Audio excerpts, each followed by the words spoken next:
heard something very quickly. Nigel Farage, who's a close confidant of Donald Trump and was supposedly ready to help Donald Trump prepare for the next debate. I think mistakenly said that he's already in the country to do so. Nigel Farage, or his office at least, tweeting that he hasn't arrived in the United States yet. I don't know if he is en route or whatever, but it shows you the power of Fox. You must have heard this. Watch this. I'm not in the country yet, but I will be.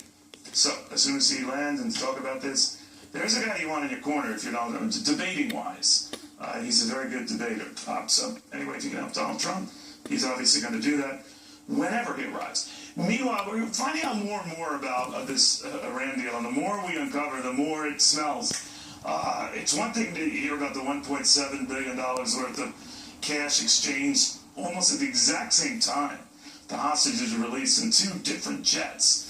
But now sanctions lifted against 2 Iranian banks that weren't supposed to be lifted until at least 2023, but were at almost the exact same time. Chet Bavin, former U.S. Deputy Undersecretary of Defense with me now. What do you make of this, Chet? Well, this is all as innocent as Hillary Clinton's transactions at the State Department. It is really a travesty, Neil. When you look at it, the policy is very clear.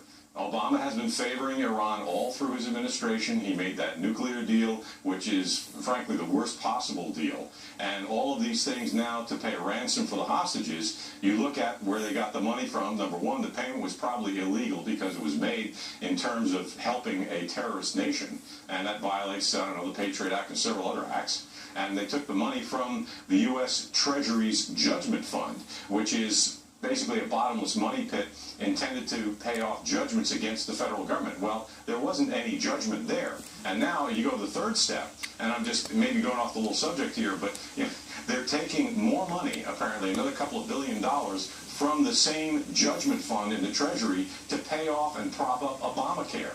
So where does this all end? It's not a coincidence. This is a wrongful payment for ransom, and we should not be helping the Iranian economy. Well, real quickly, one of the things they say is that they say what you will of the cash thing, and the cash thing stands out because there's so much of it. That was money from the prior regime. You get back to the days of the Shah. This was part of the package, was part of the Iranian deal. But you're quite right on the bank thing. It's unusual because that was just an aside and sanctions that weren't to be lifted for several more years. That makes you wonder what else we ceded. Well, it does make you wonder, and a couple of points on that. Number one, the banks, like most of the rest of the Iranian economy, are run by the Iranian military. So they're going to use that money, whatever it is, for terrorism. And you see also so many other things that were made as deals underneath the Iranian nuclear deal. And Obama has never disclosed those deals to the Senate. I have that from, frankly, directly from a U.S. Senior Republican senator who told me that on the phone. So what else is out there? I mean, we've got all these things like they can inspect their own facilities. I mean, what genius thought of that? And also that if we have a problem, we can't get American personnel to those facilities, and it's not immediate. All right, Jed, thank you very much. Chet Bavin in Washington. My pleasure. All right, you probably woke up this morning hearing about this Hurricane Matthew.